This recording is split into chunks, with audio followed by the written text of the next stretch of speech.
Diki, Rido, Laras, dan Meli mereka mengadakan camping ke puncak Gunung Papandayan.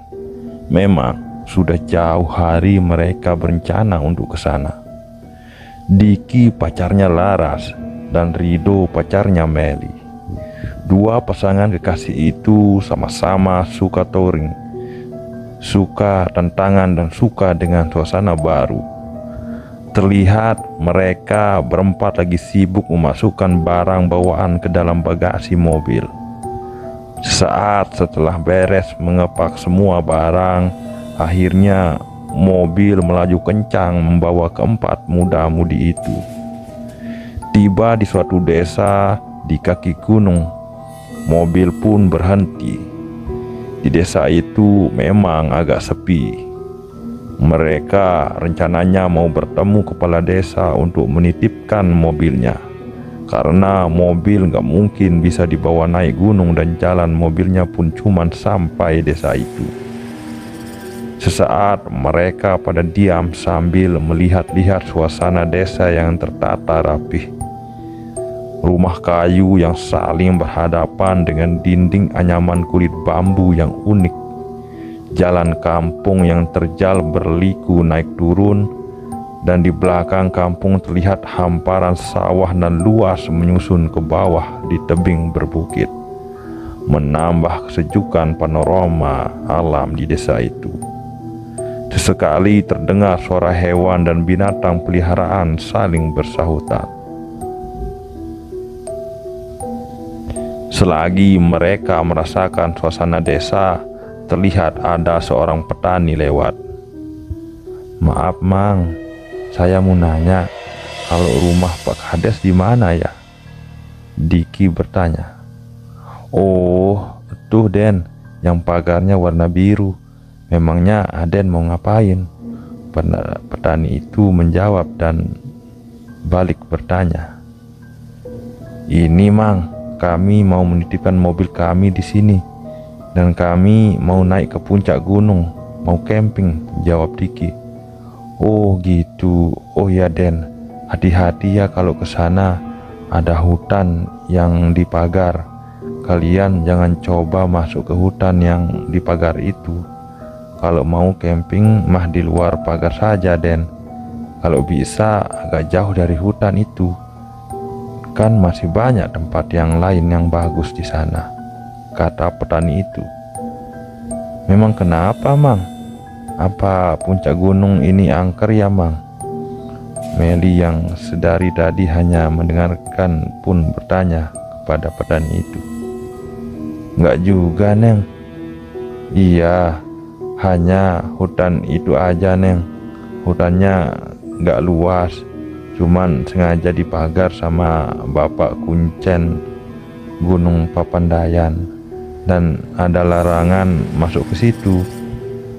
Memang Mamang juga nggak tahu jelas apa sebabnya Neng, tapi yang pasti semua warga di sini harus bilang ke setiap orang asing yang mendaki atau berkemping supaya mematuhi larangannya," tutur petani itu. "Oh gitu ya Mang," kata Meli. "Iya Neng, kalau gitu Mamang permisi dulu ya," kata petani itu. "Iya Mang, terima kasih ya sudah mengingatkan." Mereka berempat saling bertatapan. "Gimana nih Dik? Apa kita naik aja atau pulang lagi ke Jakarta?" "Masa iya kita pulang lagi? Lagian tuh si Mamang nakut-nakutin aja," kata Rido. "Iya, kita jadi camping di sana dong. Nggak ada salahnya kita nurutin apa kata si Mamang tadi. Kan si Mamang juga nggak melarang camping di sana. Si Mamang hanya bilang jangan memasuki hutan yang dipagar. Udahlah, jangan pada parno kalian. Mending sekarang kita temui dulu Pak Kades. Kita nitipin mobil sambil kita bahas kata si Mamang tadi," kata Diki. "Ya sudah, kalau begitu gimana baiknya aja." Rido, Meli, dan Laras pun pada menganggukkan kepalanya. Setelah sampai di rumah Pak Kades, mereka pun mencoba mengetuk pintu. Ternyata Pak Kades sendiri yang buka pintu. "Maaf, apa benar ini rumah Pak Kades?" Dengan nada sopan, Diki bertanya. "Iya, saya sendiri. Ayo silakan masuk, kita bicara di dalam saja," kata Pak Kades. "Ada apa ya? Dan kalian dari mana?" tanya Pak Kades. "Kami dari Jakarta, Pak. Datang ke sini mau camping ke puncak gunung. Kalau nggak keberatan, kami mau nitipin mobil kami di sini, Pak," kata Diki. "Oh, tidak bisa. Tidak bisa di dalam rumah maksudnya. Hehehe. Silahkan saja. Pekarangan rumah saya luas kok. Kayaknya untuk 4 mobil juga masuk," kata Pak Kades. "Hehe, iya Pak. Terima kasih sebelumnya, kami cuman bawa 1 mobil kok Pak," jawab Diki sambil tersenyum. "Emang kalian cuma berempat? Apa yakin kalian gak takut camping? Hanya 4 orang?" tanya Pak Kades. "Enggak Pak, kami sudah terbiasa camping berempat kok," jawab Diki. "Oh gitu. Oh ya, satu lagi. Di sana kalian jangan mencoba masuk hutan yang dipagar ya. Entah apa alasannya. Yang pasti itu demi keselamatan kalian. Kalau mau camping lebih baik agak jauh dari hutan itu," tutur Pak Kades. "Iya Pak, kami sudah tahu dari Bapak Tani yang lewat tadi," jawab Diki. "Oh gitu, ya sudah. Selamat mendaki aja, semoga kalian selamat sampai tujuan dan kembali lagi," kata Pak Kades. Akhirnya mereka pun berpamitan berangkat menuju puncak gunung. Langkah demi langkah terayun naik melewati bukit-bukit kecil, mendaki tangga alam dan bebatuan terjal dan curam. Sesekali mereka menghela napas, berhenti sejenak dan melanjutkan kembali. Setelah lama di perjalanan, akhirnya mereka pun sampai ke puncak gunung Papandayan. Rasa lega terlihat di wajah mereka. "Sepertinya tempat ini cocok buat kita mendirikan tenda. Hanya tempat inilah yang dekat dengan air," kata Laras sambil melihat aliran air yang mengalir dari bebatuan. Tak jauh dari tempat itu memang terlihat hutan yang dikelilingi pagar. "Dik, mungkin hutan itu yang Pak Kades maksud," Rido berbicara sambil matanya melihat ke arah hutan itu. "Iya doh, padahal hutannya nggak ada yang aneh ya. Masih sama kok sama hutan yang lain," jawab Diki. "Benar Dik, mungkin warga desa aja yang penakut. Ya, mungkin di hutan itu ada ular atau hewan buas kali, makanya dipagar," kata Rido. "Hus, lu sok tahu, diam lu. Di sini lu jangan asal bicara," kata Diki mengingatkan. Iya, tapi Dik, apa nggak terlalu dekat dengan hutan itu jika kita mendirikan tenda di sini?" tanya Rido. "Gak apa-apa kayaknya, soalnya kita masih berada di luar pagar hutan itu. Lagian jarak kita kan masih jauh ke hutan sana," Diki meyakinkan Rido. "Woi, kok pada ngobrol? Cepet dong bikin tenda, hari udah mulai sore nih," Laras dan Meli teriak-teriak.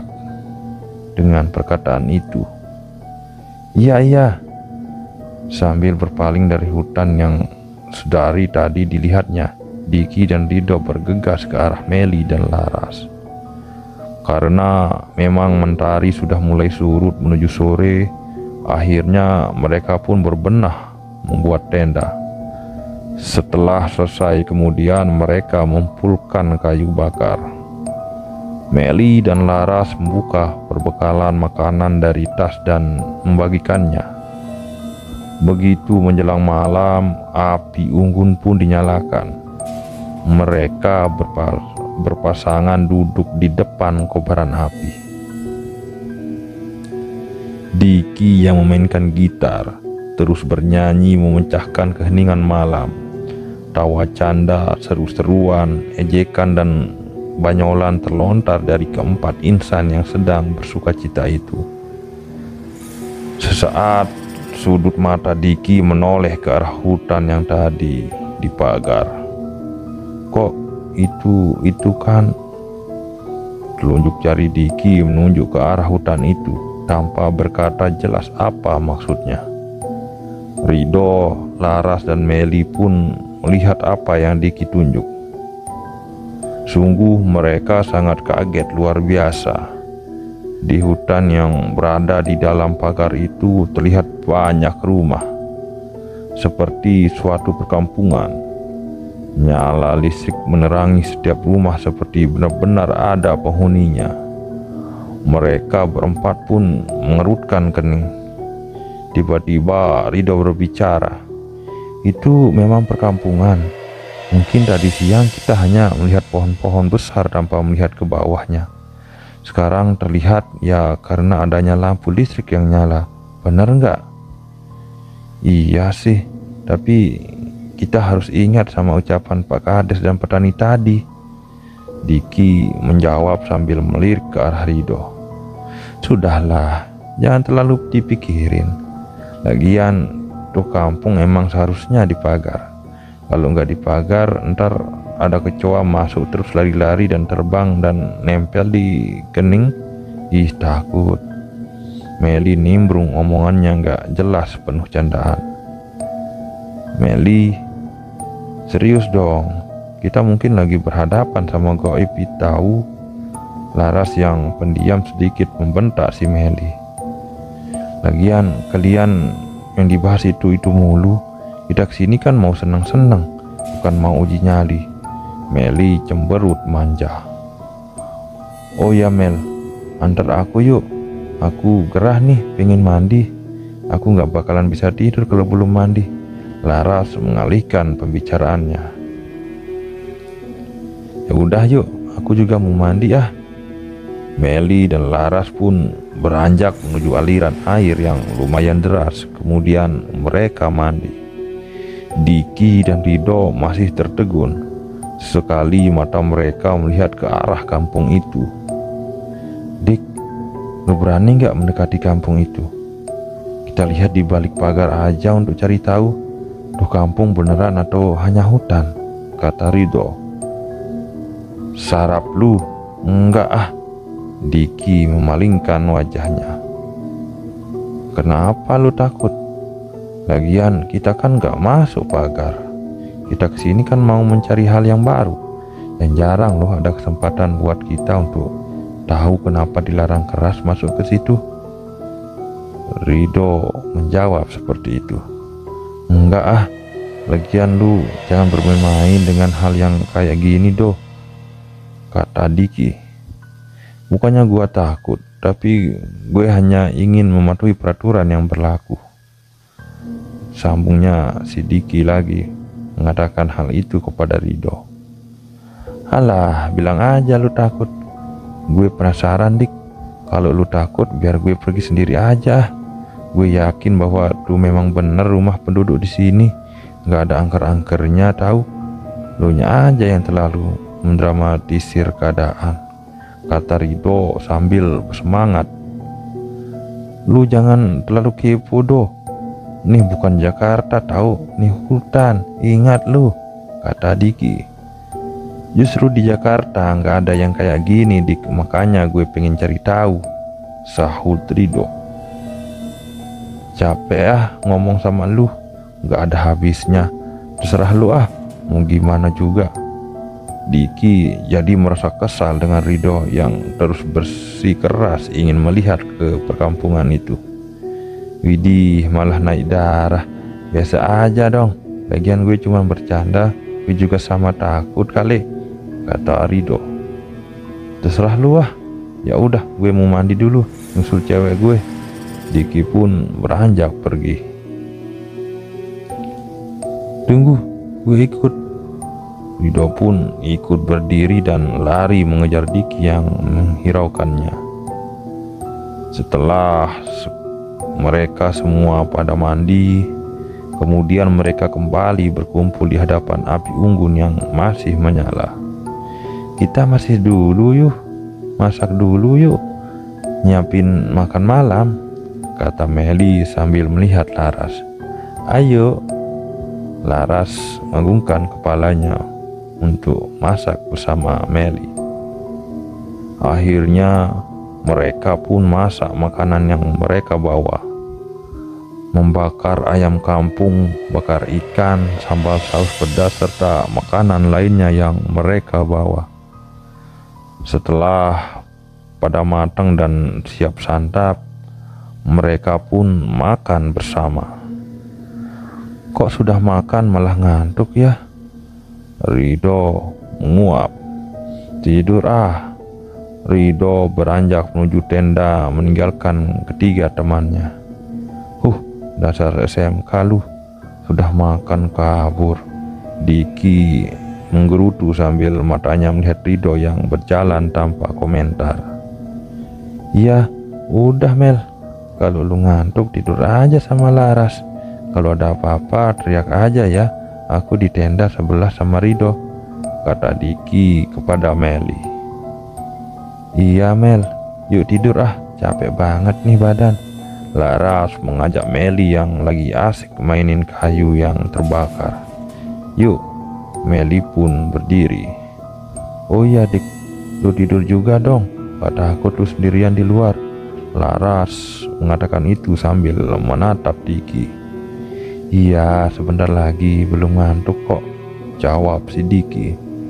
Ya udah, aku tidur duluan ya. Selamat malam honey, see you. Jangan malam-malam tidurnya ya. Laras dan Meli pun beranjak menuju tendanya, meninggalkan Diki yang masih mainin asap rokok yang mengepul di bibirnya. Sesekali mata Diki melihat ke arah kampung itu.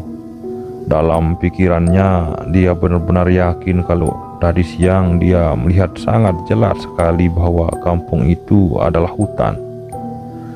Selagi dia duduk, tiba-tiba tengkuknya ada yang meniup. Serentak Diki memegang tengkuknya dan menoleh ke belakang, tapi tak ada siapa-siapa. Pandangannya kembali tertuju ke kampung itu. Keningnya sedikit mengerut saat dia samar-samar melihat anak-anak yang lagi pada bermain. Terlihat dari kejauhan seperti bermain kelereng. Kok bisa ya main kelereng jam segini? Ini kan hampir jam 12 malam. Aneh, kenapa orang tuanya membiarkannya ya? Gumam Diki yang heran melihat itu. Perlahan Diki berdiri dan tak melepas pandangannya. Entah ada tarikan apa sehingga dia seakan terhipnotis ingin melihat lebih dekat. Langkah demi langkah terayun pelan. Sedikit demi sedikit mendekati pagar yang melilingi kampung itu. Hingga sampailah Diki di balik pagar. Pandangannya pun terus memperhatikan anak-anak itu. Tiba-tiba terlihat di salah satu rumah, seorang wanita lagi asik menyisik kudu di kepala teman wanita yang satu lagi. Layaknya ibu-ibu kampung yang lagi ngerumpi di siang hari sambil duduk di depan rumah. Astaga, kok bisa ya? Diki merasa heran, kenapa tengah malam di kampung ini kayak waktu di siang hari. Kemudian dia dikagetkan dengan penglihatannya lagi. Dia melihat seorang kakek tua sedang mengeluarkan kambing dari kandang dan menggiringnya seakan mau pergi mengembala. Dan tepat di hadapannya juga terlihat seorang ibu-ibu sedang menyapu di halaman rumahnya dengan sapu lidi. Sesaat ibu itu berhenti menyapu, dia terdiam. Rupanya si ibu itu merasakan kehadiran seseorang yang memperhatikannya. Serentak ibu-ibu itu menoleh ke arah Diki. Diki merasa kaget luar biasa. Muka ibu itu pucat pasi, matanya melotot tajam. Diki pun mundur beberapa langkah menjauhi pagar, kemudian membalikan badan dan lari ke arah tenda. Begitu masuk ke dalam tenda, dia tak melihat Ridho. Napasnya masih terengah naik turun. Loh, kok Ridho kemana? Gumam Diki. Kemudian dia keluar dan masuk ke tenda Laras dan Meli. Mel, Ras, Ridho nggak ada, kemana ya? Tanya Ridho. Aku ngantuk jawab Meli sambil matanya tetap terpejam. Mel, serius, Ridho nggak ada. Ras, bangun sayang, ada yang nggak beres nih, kata Diki menegaskan. Emang Ridho kemana? Meli dan Laras pun terbangun. Mereka bertiga pun keluar untuk mencari Ridho. Mereka lalu berteriak-teriak memanggil nama Ridho. Sayang, kamu kemana sih? Kok nggak bilang-bilang? Meli pun nangis-nangis. Aku curiga Ridho pergi ke kampung itu. Sambil melihat Meli dan Laras, Diki berbicara. Kenapa kamu yakin? Meli bertanya. Gak begitu yakin juga sih, aku cuman curiga saja. Misalnya aku juga yang tak ingin tahu, seakan ada yang hipnotis dan menarikku untuk menuju ke sana. Apalagi Ridho, sebenarnya saat tadi kalian mandi, dia mengajakku melihat ke balik pagar kampung itu. Dia ingin tahu keadaan kampung itu, tapi aku menolaknya, tutur Diki. Kok dia nekat sih, Dik? Kan sudah tahu ada larangan masuk ke sana, masih mau tahu aja. Kepo amat sih, Bebek. Meli nangis lagi sambil mengatakan hal itu. Ya udah, yuk kita lihat ke sana saja. Mumpung belum lama, kita jangan membuang waktu, kata Diki sambil mengajak mereka. Akhirnya mereka bertiga berjalan setengah lari ke arah pagar kampung itu. Sampainya di sana, mata Meli, Laras, dan Diki terbelalak. Emang benar, Ridho lagi berjalan menuju pintu pagar itu. Namun anehnya, mata Ridho terpejam dan kepalanya sedikit miring, seakan masih tertidur lelap. Ridho, berhenti, jangan masuk, lu sadar doh, teriak Diki. Namun sayang sekali, Diki tak mampu menahan Ridho yang membuka pagar itu dan masuk ke kampung goib tersebut. Beb, jangan, berbahaya tahu, Meli teriak. Napasnya terengah kecapean karena lari mengejar Ridho. Namun mereka bertiga terhenti di depan pintu pagar karena Ridho telanjur masuk. Dik, gimana nih? Aku nggak mau terjadi apa-apa sama Ridho, Meli bertanya cemas kepada Dika. Tenang Mel, siapa tahu Ridho keluar lagi. Kita tunggu di sini saja, jawab Diki menenangkan Meli. Mereka bertiga pun duduk di depan pintu pagar. Sudah 1 jam berlalu, namun Ridho tak kunjung keluar. Meli berdiri dan berjalan mondar-mandir sambil menggerutu cemas. Aku nggak mungkin diam kayak gini, Dik. Aku nggak bisa terima jika terjadi apa-apa sama Ridho. Aku akan melakukan apapun buat dia. Sudah 1 jam lewat, Ridho nggak balik. Kalau begini, mau nggak mau aku harus masuk menyusulnya. Mel, lu harus tenang. Diki berdiri dan menghalangi Meli hampir saja lari masuk ke pintu pagar. Lu cemas, sama kita juga cemas. Walau bagaimanapun Ridho teman baikku juga. Kamu harus tenang. Kita akan cari pertolongan keluarga desa. Kapan, Dik? Lama tahu. Dari sini ke desa kan jauh, tanya Meli. Iya Mel, tapi kalau lu masuk juga belum tentu lu bisa menolong Ridho. Ingat Mel, yang kita hadapi adalah hal gaib. Hanya orang yang bikin pagar ini yang tahu harus bagaimana. Percayalah sama aku. Diki menegaskan hal tersebut. Serentak Meli mendorong Diki hingga Diki terjatuh. Enggak, aku harus masuk. apapun yang terjadi, aku nggak peduli. Kalau lu mau cari pertolongan, pergi aja. Itu juga kalau lu peduli sama aku dan Ridho. Meli kemudian lari dan masuk ke pintu pagar yang masih terbuka. Meli, Laras teriak. Lu jangan nekat, Mel. Laras nangis sambil tangannya membangunkan Diki yang terjatuh. Kenapa jadi kayak gini, Dik? Aku takut mereka kenapa-napa. Laras berkata dengan cemas. Kamu harus tenang, Ras. Sebaiknya kita segera pergi cari pertolongan warga desa. Kita akan temui kuncen yang membuat pagar ini. Ayo, Ras, kita pergi. Tangan Diki pun memegang erat tangan Laras. Kemudian mereka lari terburu-buru kembali ke tenda untuk membawa lampu senter, dan mereka pun langsung turun gunung menuju desa untuk mencari pertolongan.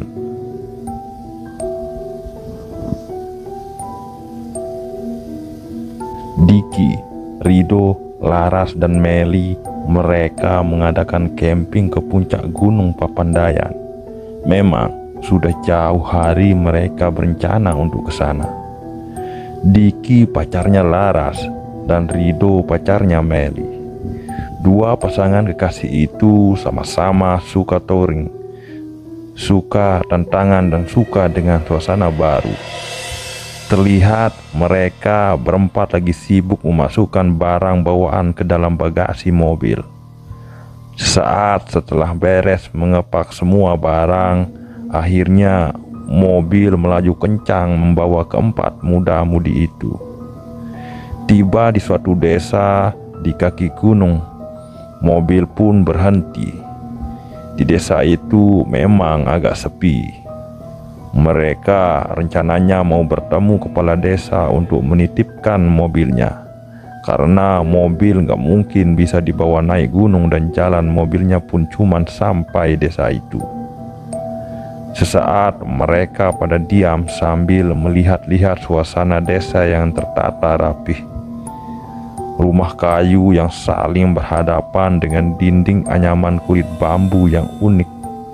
Jalan kampung yang terjal berliku naik turun, dan di belakang kampung terlihat hamparan sawah dan luas menyusun ke bawah di tebing berbukit, menambah kesejukan panorama alam di desa itu. Sesekali